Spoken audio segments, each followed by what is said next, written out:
Hi there, friends. Welcome back to my channel. Today, in this video, I'm going to show you how to hide your story on TikTok.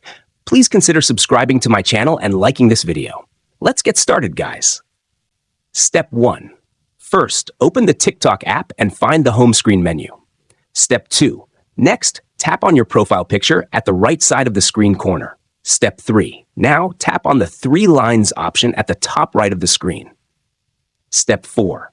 Next, locate the Settings and Privacy option at the bottom of the screen and tap on it. Step 5. Now, locate the Privacy option and tap on it. Step 6. Next, scroll to find the Story option and tap on it. Step 7. Now, under Who can add your posts or stories, you will see 3 options: Everyone, Friends, or Only You. Final step. For the last and most important step, tap on Only You to select it. And now, customize the story on your TikTok account instantly. If you found this tutorial helpful, don't forget to like this video and subscribe to my channel. Thanks for watching, and see you next time.